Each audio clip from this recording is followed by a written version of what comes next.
어떤 시골 농장에 불이 나자 주인이 재빨리 소방서에 신고했습니다.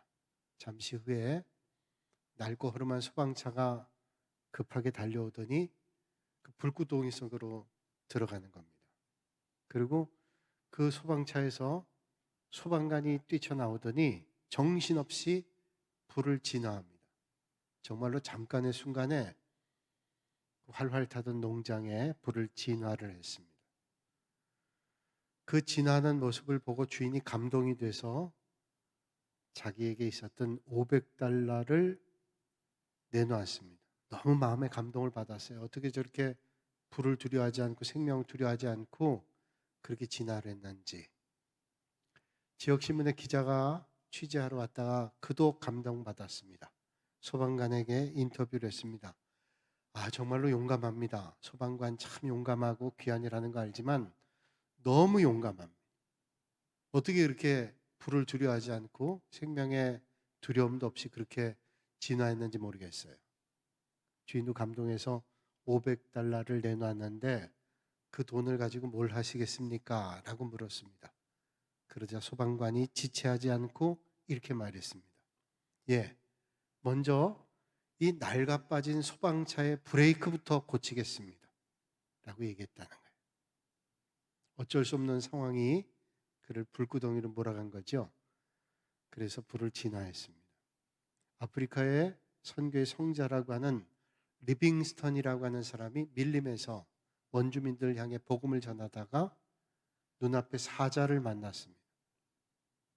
얼마나 두려웠어요. 사자가 자기를 쳐다보고 있는데 이젠 죽었구나 하는 생각이 들었습니다.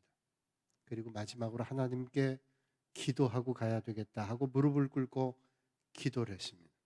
그 기도하는 중에 사자가 큰 앞발로 리빙스턴을 내리쳤습니다. 그 사자의 앞발에 맞은 리빙스턴이 몇 바퀴를 굴러 기절했습니다. 한참 기절하다가 깨어서 봤는데 사자가 간 게 아니라 사자가 자기를 쳐다보고 있는 겁니다. 공격도 하지 않고 자기를 쳐다보고 있습니다. 한참을 쳐다보더니 사자가 어슬렁어슬렁 뒤돌아 가더라는 거예요. 그러자 그 모습을 숨죽여 보고 있었던 원주민들이 나와서 리빙스턴 앞에 모였습니다. 저 사자가 리빙스턴을 공격하거나 잡아먹지 않고 간 걸 보니 이 사람은 보통 사람이 아닙니다. 이 사람은 신입니다. 그래서 리빙스턴이 복음 전하는데 큰 힘을 얻게 됐습니다.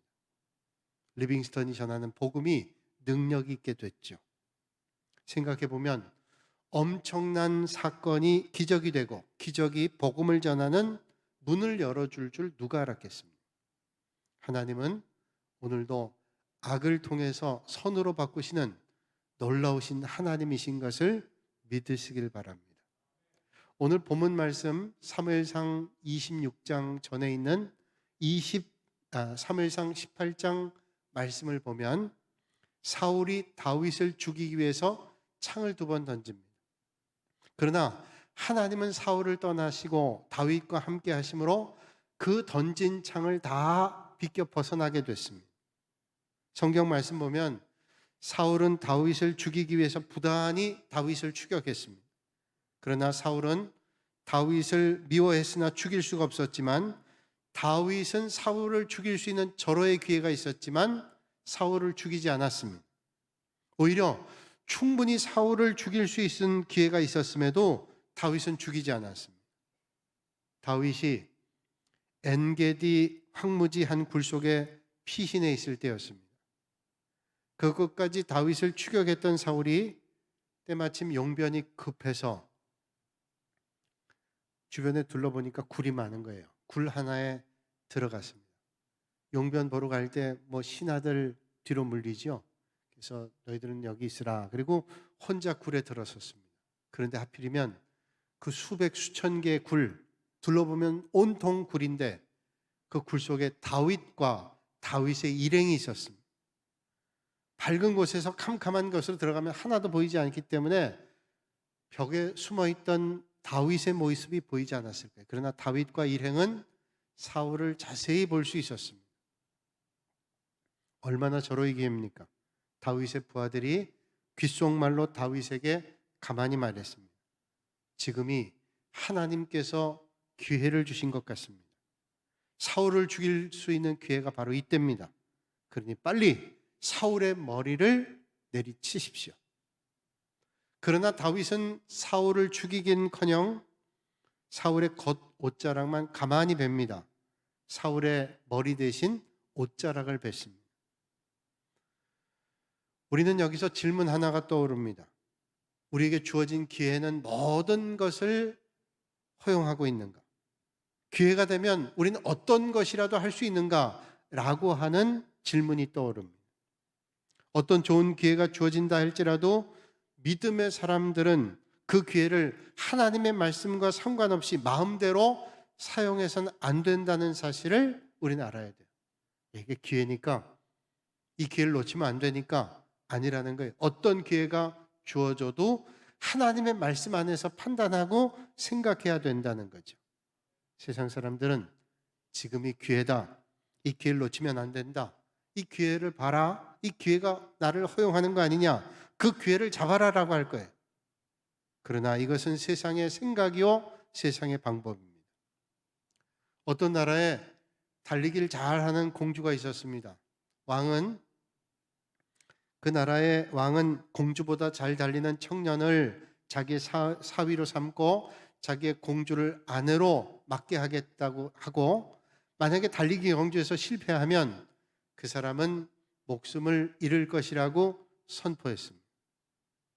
자, 쉽지 않은 일이지만 공주보다 잘 뛰면 왕의 사위가 되는 것이고 공주를 아내로 삼는 겁니다. 많은 젊은이들이 도전을 했습니다. 정말로 잘 뛰는 사람들이 도전했습니다. 그런데 매번 젊은이들이 목숨을 잃었어요. 매번 다 공주가 잘 달리는 것 때문이 아니었습니다. 잘 달리는 젊은이들이 있었지만 이 공주에게 졌기 때문에 죽음을 맞았어요.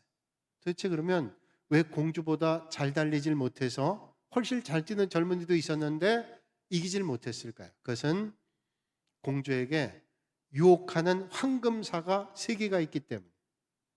자, 공주가 달리다가 자기보다 잘 뛰는 젊은이가 있으면 그 앞에다가 황금사과를 던집니다. 그러면 잘 뛰던 사람이 뒤에 공주는 쳐져 있죠. 황금사가 굴러가니까 그 황금사과를 줍기 위해서 갔다가 매번 지게 되는 거예요. 3개를 적절할 때 던지면 결국은 지게 되는 거예요. 그래서 한 사람도 이 공주의 남편이 된 사람이 없고, 그리고 그 나라의 사위가 된 사람이 없어요. 그러다 어느 날 이웃 나라의 젊은이 하나가 도전장을 냈습니다. 많은 사람들이 생각하기를 또 아까운 젊은이의 생명을 잃게 됐구만 생각을 했어요. 그런데 결과는 달랐습니다. 이 젊은이는 그 나라의 사위가 되고 공주의 남편이 됐어요. 어떻게 그럴 수 있었을까요? 경주의 위기를 만날 때 공주는 똑같이 황금사과를 던지지만 이 젊은이는 황금사과를 거들떠보지 않았어요. 그 유혹에 넘어가지 않았습니다. 목표를 향해서 끝까지 다름질했습니다. 오늘 우리 인생길에도 마찬가지입니다. 때로는 황금사과가 눈앞에 던져질 때 있어요. 그 황금사과를 줍기 위해서 달려가서 목표를 놓칠 때 있습니다. 가야 될 길을 잃어버릴 때가 있습니다. 그때 오직 하나님의 말씀을 붙잡고 목표를 향해 다름박질할 수 있는 여러분들이 되시기를 주님의 이름으로 축복합니다. 주님 우리에게 말씀합니다. 너희는 먼저 그의 나라와 그의 의를 구하라. 그리하면 모든 것을 더하시겠다고 말씀합니다. 이 땅에 살면서 눈에 보이는 많은 것들 쫓아가지 않고 하나님의 나라와 하나님의 의를 구할 때 이 땅의 모든 것을 더불어 얻게 하시는 하나님을 놓치지 않아야 된다는 것이죠. 세상 사람들은 세상의 권력을 얻는 것이라면, 내가 물질을 얻는 것이라면, 많은 사람에게 권세를 얻게 된다면, 출세할 수 있다면 어떤 방법이라도 동원해서 하겠다고 생각합니다. 그러나 하나님 믿는 사람들은 수단과 방법까지도 성경적이어야 돼요. 사울은 아무것도 모르고 동굴 밖으로 나왔습니다. 그 안에서 어떤 일이 있었는지를 알지를 못했어요. 이어서 다윗도 동굴 밖으로 나왔습니다. 다윗은 사울의 옷자락을 펄럭이면서 외쳤습니다. 내 손에 있는 왕의 옷자락을 보소서. 내 손에 있는 왕의 옷자락 보소서. 무슨 말입니까? 죽일 수도 있었지만 옷자락만 뱉다는 것이죠. 여기에 다윗을 통해서 우리에게 주시는 하나님의 말씀이 있습니다. 그것은 어떤 상황에도 하나님의 말씀만 붙잡으라는 거예요. 이게 절호의 기회니까 이 기회를 놓치지 말아야 된다. 그 순간에도 하나님의 말씀을 붙잡아야 된다는 거예요. 어떤 절박한 순간, 그 순간에도 하나님의 말씀을 붙잡아야 된다는 거죠. 목장을 놀러 간 청년이 말을 타고 돌아다녔습니다. 근데 마침 트랙터가 굉음을 울리면서 달리기 시작하니 말이 놀라서 말도 질주하기 시작했습니다. 말의 곱기를 힘차게 움켜잡고 그놈을 진정시키기 위해서 옆구리를 차봤지만 소용이 없었습니다. 계속 말은 질주하는 겁니다. 그 말이 있던 청년이 할 수 있는 것이라고는 곱비를 움켜잡고 찰싹 그 몸에 붙어있는, 딱 붙어가지고 달리는 말 속에 말을 붙잡고 달렸습니다. 한참을 달려요. 이러다가 죽겠구나 생각하지만 다른 방법이 없습니다. 딱 붙잡고 있습니다. 그런데 한참을 달리던 말이 멈췄어요. 말도 기계가 아닙니다. 뛰다 보니 지친 겁니다. 그 순간에 말에서 내렸어요. 뭘 말하나요?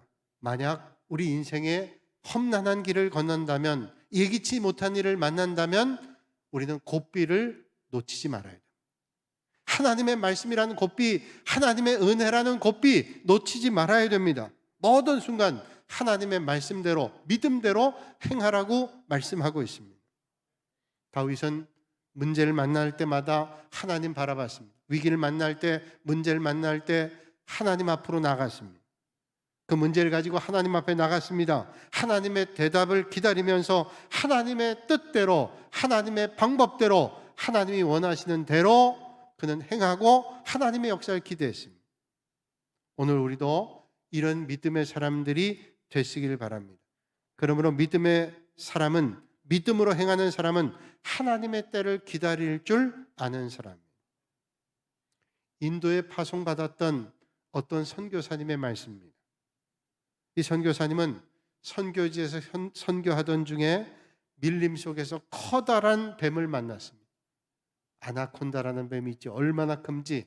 이 뱀은 동물을 잡을 때 그 동물을 칭칭 감아서 압박을 해서 잡아요. 숨통을 죄는 거죠. 뼈를 부서뜨리는 거예요. 큰 뱀이 피할 겨를도 없이 이 선교사님의 몸을 뚫뚫 감았습니다.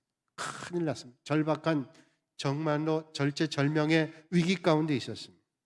절박한 순간에 선교사님에게 하나님의 말씀이 떠올랐어요. 주 여호와 이스라엘의 거룩하신 이가 이같이 말씀하시되 너희가 돌이켜 조용히 있어야 구원을 얻을 것이요 잠잠하고 신뢰하여 힘을 얻을 것이거늘 하는 이사야 30장 말씀이 떠올랐습니다. 순간 그 선교사님은 하나님께서 어느 곳에서나 어떤 상황이라도 하나님이 모든 것을 조정하시고 역사하신다는 확신이 왔습니다. 내가 지금 원치 않는 상황을 만났어요. 선교하는데 커다란 뱀이 밀림 속에 자기를 감고 있습니다. 죽을 수밖에 없는 상황이에요. 그때 만약 몸부림을 쳤거나 긴장을 했다면 꼼짝없이 뱀에게 뼈가 부스러져 죽었을 겁니다. 그런데 하나님 말씀 붙잡고 잠잠히 기도하면서 머리털 하나 꼼짝하지 않고 있자 큰 뱀이 그에게서 몸을 풀고 사라졌다. 만사에는 때가 있다고 주님 말씀합니다. 다윗도 금방 왕이 되고 싶은 마음이 있었을 겁니다. 하나님께서 사울을 버리고 다윗을 왕으로 세우셨어요. 빨리 다윗이 왕 되고 싶은 마음이 있었을 겁니다. 그러나 그 욕심을 잠재우고 때를 기다렸습니다. 만일 금방 왕이 되고자 했다면 옷자락을 벨 게 아니라 그 굴에서 사울의 목을 뱄을 거예요. 그러지 않았습니다. 더 중요한 것은 하나님의 뜻대로 행하는 믿음의 길이었어요. 오늘 우리도 주어진 인생을 하나님 뜻대로 바르게 살려면 하나님 원하시는 때를 기다려야 됩니다. 하나님의 방법대로 한 걸음 한 걸음 나아가야 될 것입니다. 기다리는 것은 믿음입니다. 믿기 때문에 기다릴 수 있어요. 어떤 이스라엘 청년이 약혼을 하고 장사하러 먼 곳을 떠났습니다. 그러면서 말하죠. 한 바퀴 두루 돌아서 올 테니까 돌아오면 그때 결혼식 올립시다. 제가 돈 많이 벌어 돌아오겠습니다. 그러니 조금 외롭고 힘들지만 기다려 주시오. 그렇게 굳게 약속했습니다. 그 처녀는 장사하러 떠난 지 얼마 후에 편지를 보냈습니다. 꼭 돌아가서 아름다운 가정을 이루기 위해서 결혼할 테니 조금만 기다려 주시오. 장사로 여기저기 다니다 보니까 편지를 보낼 수 없는 곳에 다다르기 시작했어요. 편지를 보내질 못했습니다. 그러다 보니까 10년 세월이 후딱 갔어요. 돈은 많이 벌었어요. 그리고 고향 땅 집으로 돌아왔습니다. 청년이 10년 만에 돌아와 보니까 약혼자는 여전히 그를 기다리고 있었습니다. 너무 반갑기도 하고 고맙기도 하고 감동이 되기도 하고 그런 마음이 들었어요. 그래서 물었습니다. 어떻게 10년 동안 그 많은 유혹과 또 그 시험을 물리치고 10년 동안 나를 기다릴 수 있었소? 물었어요. 그러자 약혼녀는 10년 전에 마지막으로 그 젊은이가 보낸 편지를 가져왔습니다. 얼마나 읽고 또 읽었는지 낡고 낡은 편지였어요. 그러면서 이런 말합니다. 여기 맨 마지막에 이렇게 써 있지 않습니까? 꼭 돌아가서 당신과 결혼하겠습니다. 꼭 돌아가서 당신과 결혼하겠습니다. 저는 이 말을 믿었어요. 믿었기 때문에 기다렸습니다. 그렇습니다. 믿고 기다리는 게 믿음이지요. 믿지 않으면 기다릴 수 없어요. 기다리지 않은 것은 믿음이 없는 겁니다.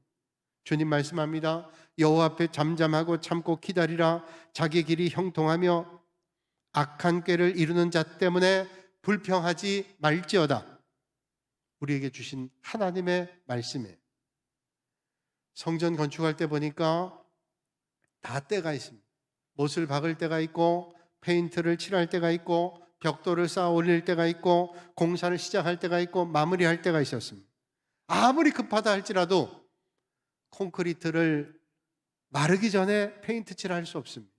아무리 바쁘다 할지라도 골조를 세우기 전에 콘크리트를 갖다 부을 수도 없습니다. 순서가 다 있어요. 때가 있습니다. 믿음은 하나님의 인도하심을 믿으며 하나님의 때를 기다리면서 하나님의 방법과 순서에 따라 하나님의 역사를 기대하며 믿음으로 나가는 것입니다. 사울은 다윗을 끈질기게 추격했습니다. 마침 정탐꾼들이 사울에게 전하기를 지금 다윗이 광야 하길라 산에 숨었습니다. 그 말을 듣고 사울이 3,000명의 군사를 이끌고 진을 쳤습니다. 이제 넌 죽었다. 꼼짝없이 도관에 든지다. 3,000명 군사가 똘똘 막고 있어요. 이제 갈 곳이 없습니다. 그리고 밤 되었을 때 사울의 모든 군사가 이상하게도 깊은 잠에 들었어요. 다윗을 잡기에 몰려든 저들이 깊은 잠에 든다. 이상한 일이잖아요. 한 사람의 보초도 깨어있지 않고 다 깊은 밤 잠에 들었어요. 오늘 그 사건을 12절에 이렇게 말씀하고 있습니다. 여호와께서 그들을 깊이 잠들게 하셨으므로. 이게 무슨 말씀이에요? 저들이 깊이 잠들게 된 것은 하나님이 하셨어요.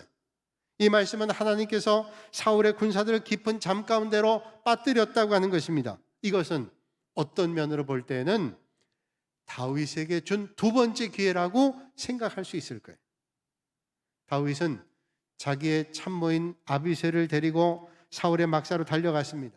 모든 군사들이 세상 모르고 코를 콜콜 골면서 깊은 잠에 빠졌습니다.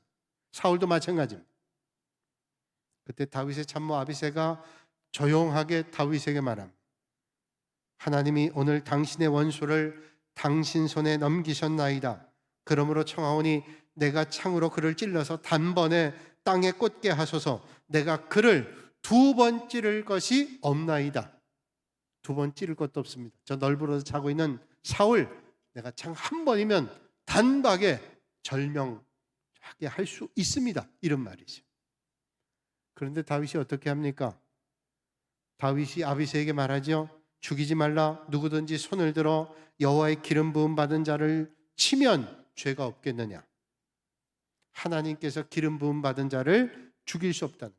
어떻게 그럴 수 있나요? 자기를 얼마나 힘들게 했던 사람이에요. 자기를 죽이겠다고 혈안돼서 그렇게 그를 괴롭게 했던 사람이 사울입니다. 어떻게 다윗이 그럴 수 있었어요? 다윗은 하나님의 역사하심, 하나님의 인도하심을 믿었기 때문입니다. 하나님의 말씀대로 믿음대로 사는 사람이었기 때문에 그 순간에도 하나님의 말씀이 그를 이끌었습니다. 여호와께서 그를 치시리니 혹은 죽을 날이 이르거나 또는 전장에 나가서 망하리라. 여호와의 기름 부음 받은 자를 치는 것을 여호와께서 금하시나니 우리는 창과 물병만 가자 이렇게 말씀해요. 하나님이 하시려면 전쟁에 가서 죽든 때가 돼 죽든 하나님이 하실 일인데 그 하나님의 영역을 왜 내가 내 마음대로 하나님의 영역을 침범해? 그럴 수 없다. 믿음대로 행하는. 하나님께서 세우신 사람 사울을 죽이는 것은 자기의 영역이 아니라 하나님께서 하실 영역이라는 믿음의 고백을 했어요. 믿음이 없이는 불가능한 일이에요. 그래서일까요? 사울은 사무엘상 24장 말씀 보면 마음에 감동이 옵니다. 나는 너를 학대하되 너는 나를 선대하니 너는 나보다 의롭도다. 많은 말이에요. 그런데 진심이었을까요? 진심이 아닙니다. 아마 그때는 잠깐 감동했는지 모르겠어요. 그런데 또 추격하죠. 다윗 죽이겠다고 혈안돼 있습니다. 그의 감동은 잠깐이요, 그의 눈물은 악어의 눈물과 똑같았습니다. 오늘 많은 사람들의 경우가 비슷합니다. 나는 회개했노라고 말하지만 진정한 회개하는 사람 많지 않습니다. 믿음을 말하지만 믿음대로 행하는 사람도 많지 않습니다. 오늘 믿음의 길 걷는 성도마다 좋은 교회를 원합니다. 좋은 교회를 만난다는 것은 너무도 중요한 일입니다. 좋은 교회를 만나야 우리의 신앙이 성장하고 건강하게 성숙할 수 있습니다. 그렇다면 어떤 교회가 좋은 교회일까요? 좋은 성도가 많은 교회가 좋은 교회입니다. 그러니까 좋은 성도가 좋은 교회를 만들어 간다는 거죠. 어떤 성도님이 미국으로 이민 갔습니다. 우리가 이민 가든 이사를 가든 이사 가서 꼭 해야 될 일들이 있죠. 교회를 찾는 일, 좋은 교회를 만나서 믿음 생활해야지 정착하는 일입니다. 이분도 마찬가지로 여러 교회를 나가면서 좋은 교회를 찾고자 했습니다. 보다 보니까 정말로 마음에 흡족한 교회가 있었어요. 그 교회를 나갔습니다. 한 1년쯤 지났는데 어떤 분이 와서 교회에다 속삭입니다. 더 좋은 교회가 있대. 그 교회 갑시다. 솔깃했습니다. 1년 만에 교회를 옮겼습니다. 정말로 새 교회 같은 프로그램도 좋고 얼마나 사람들이 친절하고 정말로 잘 대해주는지 마음에 쏙 들었습니다. 한 1년 반쯤 다니다 보니까 누군가 와서 교회에다 또 속닥거립니다. 좋은 교회가 있대. 그 교회로 옮겼습니다. 그리고 한 7개월쯤 다녔더니 또 누군가 와서 교회에 쏙닥거립니다. 좋은 교회가 있대. 그래서 20년 동안 18개 교회를 옮겨 다녔어요. 제 친구 목사들도 미국에서 목회하는 친구들 보면 정말로 어려운 교회를 시작해서 조금 자리 잡으면 이제 교인들 잘 섬기면서 신앙생활 하잖아요. 처음에 이민 온 사람들 뭘 알겠어요. 이런 거 저런 거 다 알려주고 필요한 것들 다 알려주면 1년도 안 돼가지고 소리 소문 없이 떠나는 교인들 볼 때 너무 마음이 아프대요. 가려면 갈 수 있지요. 그럴 때 인사라도 한마디 하고 가면 되는데 미안해서겠죠. 살짝 가는 거예요. 얼마나 마음이 아프고 아쉽고 안타까운지. 그런 일이 있는 거예요. 그렇게 교회를 다니고 있는데 또 누가 와서 교회에다 숙닥거리더래요. 더 좋은 교회가 있는데 그 교회는 너무 좋다고. 그래서 이분이 그 교회가 어떤가를 확인해보다 깜짝 놀랐답니다. 자기가 20년 전에 미국 왔을 때 처음 나갔던 교회가 바로 그 교회. 여러분, 어떤 교회가 좋은 교회일까요? 내가 좋은 성도가 되면 그 교회는 좋은 교회가 되는 것입니다. 좋은 성도가 좋은 교회를 만듭니다. 좋지 않은 성도가 좋지 않은 교회를 만드는 거예요. 왜 그럴까요? 성도인 내가 교회요, 교회 작은 손가락 발가락 되기 때문에 그렇습니다. 이런 분 계세요. 정말로 바빠서 무릎 꿇어 기도할 시간이 없습니다. 기도할 시간이 없다는 거예요. 내가 세금 내야 될 일, 임대료 내야 될 일, 이런저런 장사해야 될 일, 사업해야 될 일, 이런 일 때문에 교회를 섬길 수 없고 그저 주일날 한번 교회 가는 것, 가끔 교회 가는 것, 그것만으로 만족했어요. 그래도 주님께서 이해하시겠지 그러면서 그저 나름대로 흡족한 신앙생활을 했습니다. 하루가 다 가도록 누구에게 따뜻한 말 한마디 건네지 못했습니다. 그리고 그리스도에 관해서 이야기할 시간도 없었고, 믿음의 동력자들과 교제할 시간도 없었고, 그리고 혹시 남이 비웃을까 봐 전도하는 일도 게을리했습니다. 그리고 입에는 늘 시간이 없어요. 너무 바빠요. 그걸로 바빴습니다. 드디어 그의 생명이 다할 시간 됐습니다. 하나님 앞에 불려갔을 때 고개를 떨구고 할 말이 없었어요. 그때 하나님 손에는 책 한 권이 쥐어 있었어요. 세상에 있을 때 들어본 대로 생명책이라는 것이라고 생각됐어요. 하나님께서 생명력을 열고 보았습니다. 하나님이 그 생명을 펼치더니 이렇게 말씀하셨어요. 내 이름이 여기 없구나. 한때는 네 이름을 기입하려고 했었는데 내가 시간이 없었다 그러셨대요. 생명책에 네 이름을 기록할 시간이 없었다. 사랑하는 여러분, 좋은 교회가 되기를 원하십니까? 여러분 한 사람 한 사람이 좋은 교회, 믿음의 성도들이 되시기를 주님의 이름으로 축복합니다.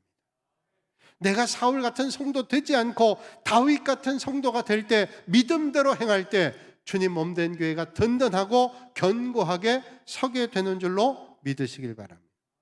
생각해 보면 다윗은 사울에게 없어서는 안 되는 정말로 소중한 사람이었어요. 한때 사울이 악신 때문에 얼마나 고통당했습니까? 그때 사울이 악기를 퉁기면서 하나님을 찬양할 때 그 사울이 악신으로부터 노임받았습니다. 블레셋 장군 골리앗 앞에서 사울이 위기를 당할 때 얼마나 수치당했습니까? 나올 테면 나와라. 그 고통의 순간에 어린아이였던 다윗이 물맷돌 가지고 그를 무너뜨렸습니다. 얼마나 하나님께 영광 올리고 기쁜 일이었어요. 그런데 많은 여인들이 노래를 부르기를 다윗은 천천히요, 사울은 천천히요, 다윗은 만만이라. 그 노래소리에 시기심, 질투심, 미움이 쏟아져 나왔습니다. 그래서 다윗을 죽이려 하지 않았어요? 사울은 선을 오히려 악을 갚으려고 했습니다. 배은망덕했죠. 그래서 하나님은 사울을 떠났습니다. 이 세상에 어떤 분 말하기를 세 종류의 사람이 있대요. 하나는 선을 선으로 갚고 악을 악으로 갚는 사람, 또 하나는 선을 악으로 갚는 사람, 또 하나는 악을 선으로 갚는 사람. 오늘 아침에 여러분들은 어떤 분이십니까? 나는 선은 선으로 갚고 악은 악으로 갚는다? 아닙니다. 내가 선을 악으로 갚는다? 절대로 해서는 안 될 일이죠. 오늘 주님 우리에게 말씀하죠. 악을 선으로 갚으라. 그게 가능해요? 악을 어떻게 선을 갚아요? 그럼 왜 주님께서 우리에게 그 힘든 악을 선으로 갚으라고 말씀할까요? 우리를 위해서 말씀하시는 거예요. 하나님께서 결국엔 갚아주시기 때문이요, 결국 선이 악을 이기기 때문이고, 하나님께서 우리의 선행을 기억해 주시고 반드시 은혜를 베풀어 주시기 때문입니다. 왜 다윗이 사울을 죽이지 않았습니까? 사울이 왕이기 때문일까요? 아닙니다. 하나님께서 사울에게 기름 부으셨기 때문에, 하나님의 약속을 믿었기 때문에, 하나님의 말씀을 그는 믿었기 때문에, 하나님의 말씀대로 믿음대로 행했다는 사실. 하나님께서 오늘도 역사를 주관하시고 역사하신다는 사실을 믿는 믿음 때문입니다. 하나님께서 반드시 모든 일을 주관하신다는 믿음이 그에게 있었기 때문입니다. 하나님의 사람들 보면 세상적으로 잘난 사람이 그렇게 많지 않습니다. 다만 믿음을 가지고 잘 기다렸던 사람들을 하나님은 사용하셨습니다. 아브라함, 자식이 없었던 25년 세월을 얼마나 힘겨운 삶이었어요. 그러나 하나님을 믿음으로 그는 기다렸습니다. 모세, 외로운 광야에서 40년 생활 얼마나 힘들고 어려웠을까요? 그러나 하나님의 약속의 말씀을 붙잡고 그는 기다렸습니다. 요셉은 상처와 억울함으로 얼룩진 13년 세월을 하나님의 말씀으로 하나님 어긋나지 않은 뜻대로 살기 위해서 믿음의 길 걸었습니다. 다윗도 13년 기다렸어요. 기다림은 믿음의 사람으로 하나님 앞에 쓰임받게 하는 연단의 시간입니다. 너무 조급하지 말고 하나님의 때를 기다림으로 믿음대로 행하시는 여러분들이 되시기를 바랍니다. 오늘 주님 우리에게 말씀합니다. 악을 악으로, 욕을 욕으로 갚지 말고 도리어 복을 빌라. 이를 위하여 너희가 부르심을 받았으니 이는 복을 이어받게 하려 하심이라. 거룩하신 아버지 하나님, 오늘도 주님의 날, 주님 전에 나와 하나님을 예배하게 하신 아버지 하나님 영광 받으시고, 오늘도 하나님의 말씀대로 믿음대로 행하는 믿음의 사람들 되게 하여 주시옵소서. 모든 것 주님께서 주관하시고 역사하시고 이끌어 주심을 기대하며, 오늘도 이 땅에 살지만 세상 것으로 살지 않게 하시고 영원하신 하나님의 말씀을 붙잡고 믿음의 길 걷는 믿음의 성도들 되게 하여 주시옵소서. 예수님의 이름으로 기도하옵나이다. 아멘.